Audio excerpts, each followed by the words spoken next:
Thanks to my younger son being gone, we got the chance to meet again like this. The words I overheard from my husband's conversation in my room were heartless for a parent. I felt a chill in my chest as I listened to my husband's crude laughter mingled with my daughter-in-law's voice. Even my usually calm eldest son, sitting next to me watching the screen, was quietly trembling with anger. We need to have a proper talk when they get back. Yes, I'd love to hear what kind of excuses they'll come up with. In the middle of a family gathering, it was rather convenient that they provided irrefutable evidence themselves. By now, everyone present was on my and my eldest son's side, together with our enraged relatives. We were eagerly waiting for the return of those who would soon find themselves in a very uncomfortable situation. I am Emily, and I turned 64 this year. I thought I had raised 2 sons and built a very ordinary family. I recently learned how easily such common happiness can crumble. I was devastated by the loss of my younger son in a car accident. Why did James have to be in an accident? There's no point in whining about things that have already happened. Despite our son passing away in a tragic accident, my husband, Michael, spoke to me with chilling indifference. Even now, on our way to the funeral, he didn't shed a single tear, and I felt my heart growing colder. I heard a honk from outside, signaling that my eldest son had come to pick us up. I put our cat in its carrier and headed for the door. I still can't believe James left us at this age. Not you too, Tyler. You both are such gloomy people. Of course we are. How can you act so nonchalantly? Dad wants to send James off with a smile, right? Exactly, that's it. In the car, Michael's attitude remained unchanged as he laughed loudly.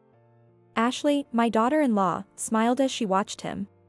Even during normal times, the two would occasionally say things that irritated everyone around them without a second thought. Usually, I could overlook it knowing their personalities from our long history together, but today was different. To hear such heartless words from his own father, and to see his wife supporting him. I couldn't stand it, thinking about my eldest son's feelings for his brother. I slapped Michael's knee and pointed out. That's enough. How can you be so cheerful in the face of our family's loss? That hurt. So, you want me to look all gloomy? I'm just asking you to show some respect. You're not a child, don't talk so loudly at the funeral. Yeah, you're always such a nag. Michael was frustrated and unable to keep quiet unless he retorted childishly. Feeling the tension in the car rising, I sighed and looked out the window, realizing that talking further would be pointless. I understood that grieving and crying wouldn't solve anything, as Michael said. That's why I believed all we could do was to quietly send off our younger son so he could rest in peace. That was my only wish, but these two didn't even allow for that and ended up doing something outrageous afterward. At the funeral, I exchanged brief greetings with the relatives I hadn't seen in a while. As I shared memories with those who had come from afar and had cherished my younger son, I found myself crying again. This is truly unfortunate. James was such a sweet kid. It seemed like just the other day he was growing up. Thank you for your kind words. Every time my younger son's name came up, I appreciated their concerns and expressed my gratitude. Meanwhile, Michael, unreflective of his behavior in the car, was loudly talking about golf with a relative he hadn't seen in a long time. How about we go out together sometime? Michael, today is your son's funeral. I'm not saying we go today. That would be too disrespectful. Stop it. How many times do I have to tell you? I scolded self-centered Michael in a low voice. It felt like I was disciplining an unruly child. Michael, irritated by my reprimand, didn't bother to hide his displeased expression and made a dismissive gesture with his hand. Does he really understand what today is? I furrowed my brow, wondering when his attitude had become so indifferent. Could the shock of our younger son's death have driven him to this? Ashley does the same thing. She's always comparing me to Dad when we talk at home. Is that so? My eldest son, Tyler's words filled me with unease. I wanted to believe there was some reason for Michael's behavior, like old age, making him stubborn. But seeing the disappointment in Tyler's words, I couldn't help but glance at the two of them. Though they were quieter than before, they still seemed to be enjoying their conversation, smiling constantly. It does seem like they're a bit too close. Right? But Dad is already 65. He wouldn't do anything inappropriate with Ashley. Of course. The age difference alone makes that unthinkable. We said this with a small, joking laugh. Perhaps both Tyler and I were trying to convince ourselves that this was true, hoping deep down that it really was. Ignoring our worries, the two of them continued their cheerful conversation.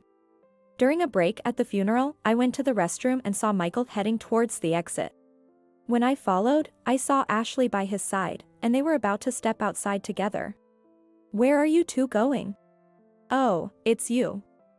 Ashley said she wasn't feeling well, so I thought some fresh air might help. "Really? Are you okay, Ashley?" "Yes, I think I'll be fine after a short rest." I watched them leave the funeral venue and then returned to my seat, whispering to Tyler. He seemed surprised that they had gone outside together, unaware of her supposed illness. "So that's why they borrowed the car keys." "What? They took the car? Where could they be going? Maybe they didn't want to bother us." Considering how upset I am, they probably felt it was hard to mention. Tyler pointed to his tear-stained eyes as he spoke. Would those two really be considerate? I thought it was unlikely, but I didn't dwell on it at that moment. However, as the time for the meal came and they still hadn't returned, our unease grew. "Did you find out anything?" "No, I tried calling but neither of them answered." "I hope it's nothing serious." Tyler had tried calling them, but couldn't reach either. I sent them messages too, but received no response. With Tyler's car still missing, we struggled to answer relatives asking about their whereabouts. Was she really that unwell? Maybe they went to a hospital? If that were the case, they'd at least call. They're not pets, they'll come back eventually. Pets. Oh, I wonder how our cat is doing. Talking with my relatives, I suddenly remembered the cat we left at home. I pulled out my phone and activated the pet camera, only to see our cat outside its cage and hear someone talking. "What?" Hearing an unexpected voice, my blood ran cold, thinking a burglar had entered our house. But the voice, casually holding our cat, was one we knew well. "Is that Ashley?" "And I hear Dad too." "What's going on? Are they both back at the house?" I exchanged glances with Tyler and then stared at the screen in confusion. Turning up the volume on my phone, I heard a shocking conversation. "Such a cute kitty. Can I take it home with me? There's no point in keeping this old cat. I'll buy you a cuter kitten." "Yay! I love you, Michael." Just then, the bed visible on the screen started shaking and creaking. I sat there in stunned silence, listening to their conversation. Taking advantage of the fact that no one could hear them, they spoke cruelly about me, Tyler, and James. I really can't stand these formal ceremonies. My nagging wife keeps going on about manners and decency. Yeah, she really scolded you earlier. Poor you. Right? But thanks to James being gone, we get to meet like this again. After these heartless words, that crude laughter echoed again. I felt a chill run through my chest. Next to me, Tyler, who was usually calm, was quietly trembling with anger. This is too much. How can a father say such things? Yes, maybe we shouldn't consider him as a father anymore. Beyond anger and astonishment, my mind went completely silent. Looking up, I saw our relatives chatting casually at the table. Unable to think clearly, I turned up the volume on my phone to its maximum to grab everyone's attention. What on earth is he doing? Leaving the funeral and doing such things with Ashley? Was she really feeling unwell, or did they just want to be alone? As the volume increased, the inappropriate conversation silenced the room, and everyone turned to look at me. The somber atmosphere vanished as everyone intently watched the small screen, waiting for the outrageous conversation to end. If another accident happens, I can come to see you again, Michael. Maybe next time it's Tyler? Before that, it'll be my nagging wife. She's old enough, it won't be long. Instead of mourning James' death, the two joked about their next rendezvous, shocking all the relatives. Everyone gasped, and no one spoke until their conversation ended. After everyone had seen their entire conversation and actions, I closed my phone as they talked about returning to the venue. The room's atmosphere was filled with unified anger towards the two who had trampled on our family's dignity. We need to have a proper talk when they get back. Yes, I'd love to hear what kind of excuses they'll come up with. By now, everyone present was on my and Tyler's side. Together with our furious relatives, we waited for the return of the two who were about to face a very uncomfortable situation. The two returned about 15 minutes later. Considering it takes about that long to get from our house to the funeral home. It was clear they had been having that conversation in my room just until now. We are back. Why does everyone look so down? Welcome back. Where were you? We were worried because you were gone for so long. I told you, we stepped out because Ashley wasn't feeling well. Right. Ashley, are you feeling better? Yes, I'm fine now. Sorry for worrying you. Ashley waved at me cheerfully as I motioned for her to sit. Sighing, I watched Michael sit next to her as if it were the most natural thing. As soon as they sat, all the relatives turned to face us. The two looked slightly surprised and uncomfortable. I started questioning them one by one.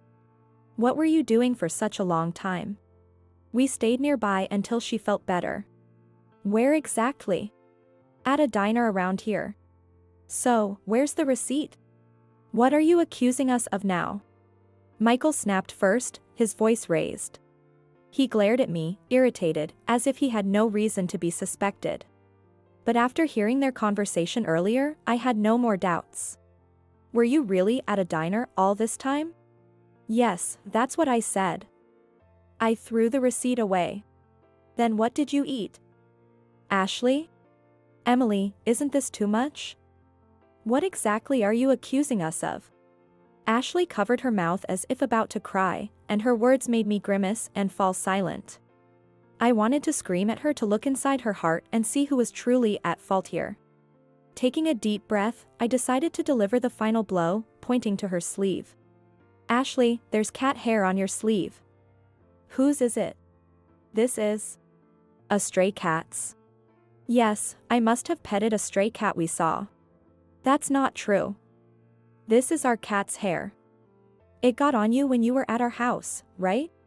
I took out my phone and opened the pet camera app. Conveniently, this app also had a recording feature. I replayed the footage of Ashley holding our cat right in front of them. Then, I replayed the awful conversation we had all just watched, this time at full volume. Realizing the reason behind the cold stares from our relatives, both of their faces turned pale in an instant. You knew everything and still went through with this charade? Yes. Watching you two play innocent was almost amusing. Emily, this is an invasion of privacy. You have no right to say that after sneaking into my room to have fun with Michael. Caught in their lie, they started yelling like children. I remained calm, pointing out their faults one by one. But it was Tyler who reached his limit. He slammed his hand on the table and began berating them in a low, angry voice. How dare you act so shamelessly during a funeral? It's not what you think. This is just a trap set by Emily. What do you mean? We heard everything you said. Our relatives nodded in agreement with Tyler's words. There was no one here to defend the two who had joked about our misfortune just to see each other again. Seeing the glares from around the room, the two glared resentfully at Tyler. Did you set this up just to humiliate us? No way. It was just a coincidence. I was checking on our cat and happened to catch you two on camera. But exposing us in front of everyone here is just cruel. I never imagined anyone would do such a thing at a place like this. Besides, you said I was a nagging wife, didn't you? Repeating Michael's words, I glanced at him. Realizing how bad this looked, he said nothing to defend Ashley. Ashley tried to cry and insult me, but no one paid her any mind. Enough. I can't be a part of this family with someone who can do something like this. What? Are you saying you'll divorce me? Of course.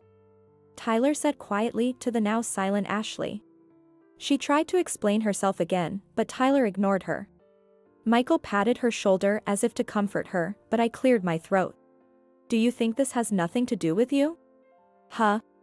On the very day we're sending James off, you had the nerve to do something like this and lie about it. And you haven't even apologized. We're sorry. That's enough. I don't need a half-hearted apology. Let's get divorced. My words made Michael's face turn pale. How could he ever have thought everything would be okay? He had never managed his own affairs, so he must have realized he would be lost without someone to take care of him. Turning my back on his feeble apologies, I opened the door. I don't want people who will soon be strangers to stay here any longer. Please leave. And return the car key. Ashley looked at Michael for help, but he was powerless. Urged by our relatives, they both left with their heads hanging. I'll introduce you to my company's lawyer. My son is a police officer. Call him if you need anything. Disgraceful behavior at a funeral, truly shameless. Hearing these supportive words from my relatives, the two left without a word. Surrounded and with no room for rebuttal, they signed the divorce petition after the funeral. Later, I heard that Ashley had pleaded with her parents for help with the alimony. She had tried to play the victim, but her parents were disgusted and distanced themselves. Now, she works multiple part-time jobs to pay the alimony. As for Michael, it turned out he had spent all his savings on Ashley and had none left. I demanded the house as part of the alimony, and he left with nothing. Thus, the house became mine as compensation from Michael. However, with the unpleasant memories, especially of Michael and Ashley, I couldn't bear to continue living there. So, I sold the house and moved into a pet-friendly apartment with my cat. With arrogant Michael gone, I now live a peaceful life with my cat. I hadn't realized just how much stress Michael had caused me, but living alone with my cat, doing whatever I please, has been far more comfortable than before. Even Tyler visits me occasionally now. Since the divorce, he has found a calm and settled life, and he says he feels better than before. Recently, he shared some good news about an upcoming promotion. We decided to celebrate by going out for dinner, but we unexpectedly ran into Michael. He looked completely different, with his back hunched and a meek appearance. He was unrecognizable from the man who once had such a domineering attitude toward us. His eyes were lifeless, and after a moment of seeing us, he suddenly recognized me and approached with a startled expression. Hey! Someone else is living in our house. What's going on? Our house. It's not yours anymore. Did you sell it? How could you do that? Michael shouted in his old, raspy voice, trying to sound authoritative. He might have gone back to our old house, perhaps thinking he could reclaim it or plead for forgiveness. But seeing his current demeanor, I knew he hadn't changed. Stopping Tyler from glaring at him, I said to the tired man, "Do you really think I could sleep in a room where you once cozied up with Ashley? I don't want that house." My words snapped him back to reality, and he quickly turned and left. Had he forgotten his past actions? Though it dampened our celebratory mood, we shook it off and continued enjoying our sunny afternoon together.